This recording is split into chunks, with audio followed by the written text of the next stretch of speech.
प्रिय छात्रों, हम जयशंकर प्रसाद की कहानी मधुआ का कहानी सार देख रहे थे, कहानी सुन रहे थे। उस कहानी को पूर्व स्थान से जहाँ से छोड़ा था वहीं से मैं इसको आगे बढ़ा रही हूँ।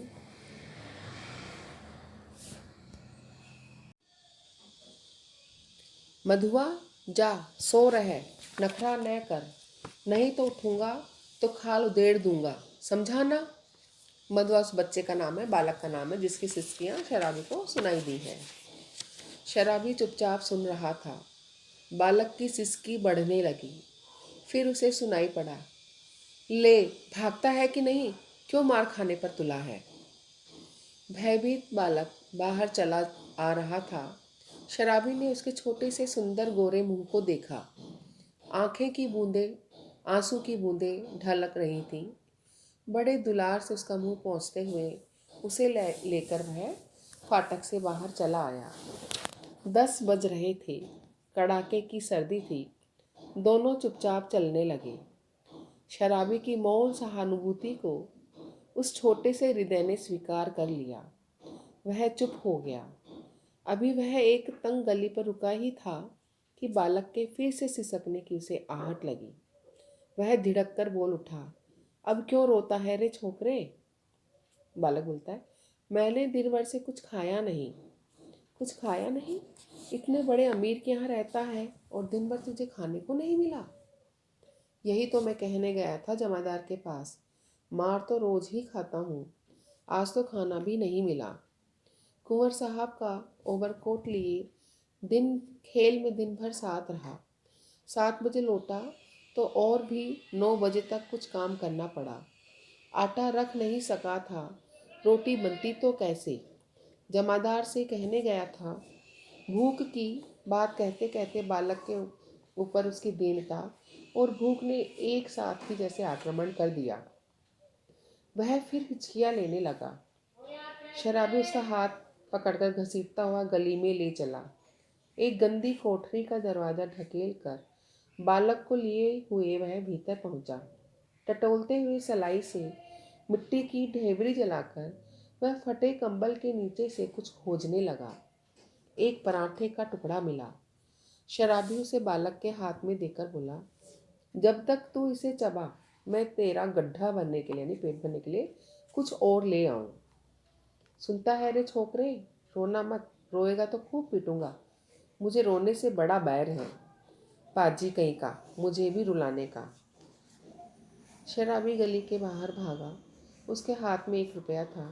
12 आने का एक देशी अद्धा और 2 आने की चाय, 2 आने की पकौड़ी। नहीं नहीं, आलू मटर। अच्छा सही, 4 आने का मांस ही ले लूँगा। पर यह छोकरा, इसका गड्ढा तो भरना ही होगा। यह कितना खाएगा और क्या खाएगा। और आज तक तो कभी मैंने दूसरों के खाने का सोच किया ही नहीं। तो क्या ले चलूं? पहले एक अद्धा ही ले चलूं। इतना सोचते सोचते उसकी आंखों पर बिजली के प्रकाश की झलक पड़ी। उसने अपने को मिठाई की दुकान पर खड़ा पाया। वह शराब का अद्धा लेना भूलकर मिठाई पूरी खरीदने लगा। नमकीन लेना भी न भूला। पूरा 1 रुपया का सामान लेकर वह दुकान से हटा। जल्द पहुंचने के लिए एक तरह से दौड़ने लगा। अपनी कोठरी में पहुंचकर उसने दोनों की पांत बालक के सामने सजा दी। दोनों की दोने होते हैं ना, उसमें सब्जियां वगैरह रखते हैं, सामान खाने का सामान, मिठाइयाँ पूरी सब्जी, वो जो भी लाया था उसकी पात जो है बालक के सामने सजा दी। उसकी सुगंध से बालक के गले में एक तरावट पहुंची। वह मुस्कुराने लगा। शराबी ने मिट्टी की गगरी से पानी उड़ेलते हुए कहा, नटखट कहीं का, हंसता है। सौंधी बास नाक में पहुंची ना, ले खूब ठूस कर खा ले। और फिर रोया कि पिटा। दोनों ने बहुत दिन पर मिलने वाले मित्रों की तरह बैठकर भरपेट खाया। सीली जगह में सोते हुए बालक ने शराबी का पुराना बड़ा कोट ओढ़ लिया था। जब उसे नींद वहीं आ गई तो शराबी भी कंबल तान कर बड़बड़ाने लगा। सोचा था आज 7 दिन में भर पेट पीकर सोऊंगा। लेकिन ये छोटा सा रोना पाजी न जाने कहाँ से आ धमका। ये यहाँ तक जो शराबी है, तो हम देखते हैं कि शराबी यहाँ पर उस बालक को अपने घर पर ले आया है। अब आगे बढ़ती है कहानी। एक चिंतापूर्ण आलोक में आज पहले पहल शराबी ने आंख खोलकर कोठरी में बिखरी हुई दारिद्र्य की विभूति को देखकर और देखा घुटनों से ठुड्डी लगाए हुए उस निरीह बालक को। उसने तिल मिलाकर मन ही मन प्रश्न किया, किसने ऐसे सुकुमार फूलों को कष्ट देने के लिए निर्दयता की सृष्टि की? आह रे नियति, तब इसको लेकर मुझे घरवारी बनना पड़ेगा क्या? दुर्भाग्य, जिसे मैंने कभी सोचा भी न था। मेरी इतनी माया ममता, जिस पर अब तक केवल बोतल का ही अधिकार था, इसका पक्ष क्यों लेने लगी?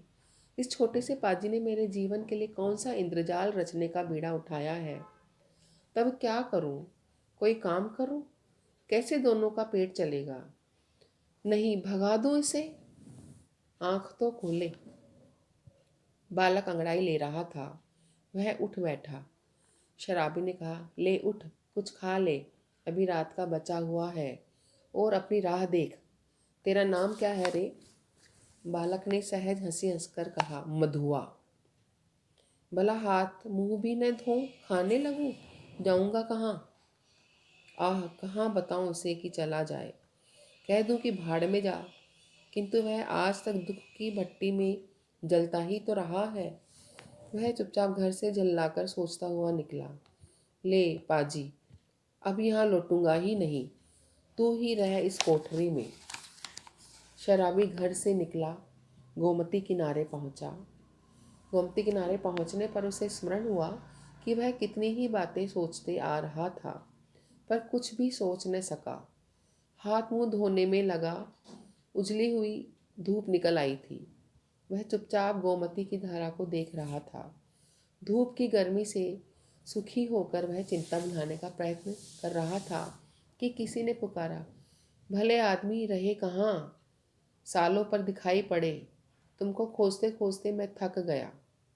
शराबी ने चौंक कर देखा। वह कोई जान पहचान का तो मालूम होता था, पर कौन है यह ठीक ठाक न जान सका। उसने फिर कहा, तुम ही से कह रहा हूँ, सुनते हो? उठा ले जाओ अपनी सान करने की कल। कल मतलब मशीन, नहीं तो सड़क पर फेंक दूंगा।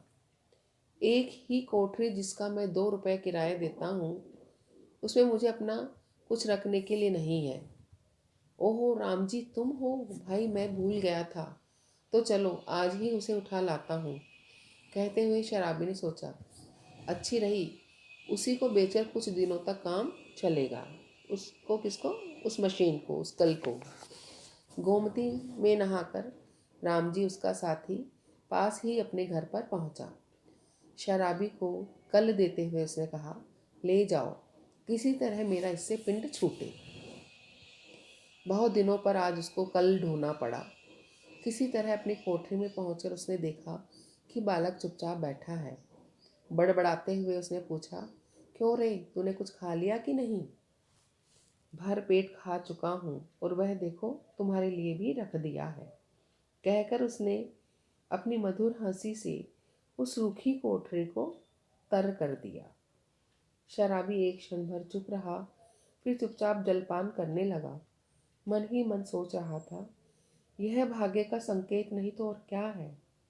चलूं, फिर कल लेकर सान देने का काम करूं। सान देना मतलब मशीन से ये कैंची है, छुरी चाकू वगैरह को तेज करना, उसको बोलते हैं सान देना।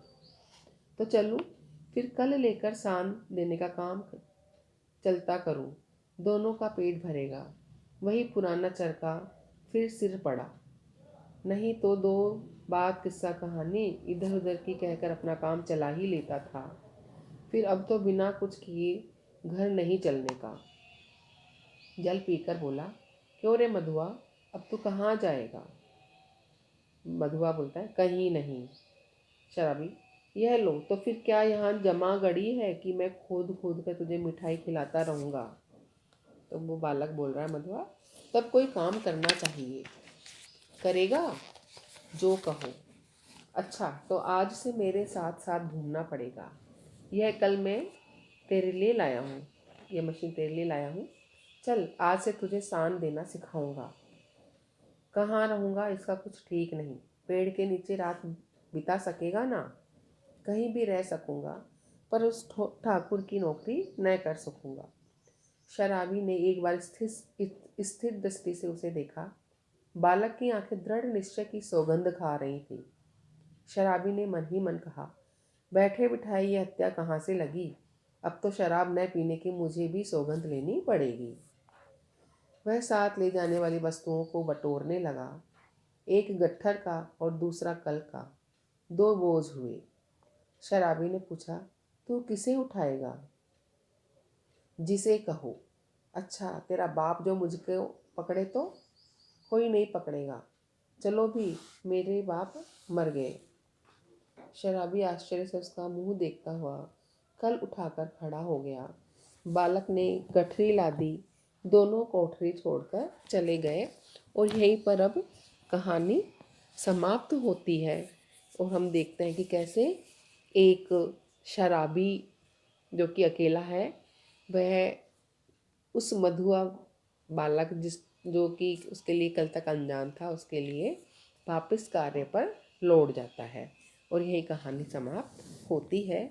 अब आगे हम इस कहानी के तात्विक तत्वों के साथ में समीक्षा करेंगे। आज का ये व्याख्यान, ये कहानी का सार समाप्त होता है। धन्यवाद।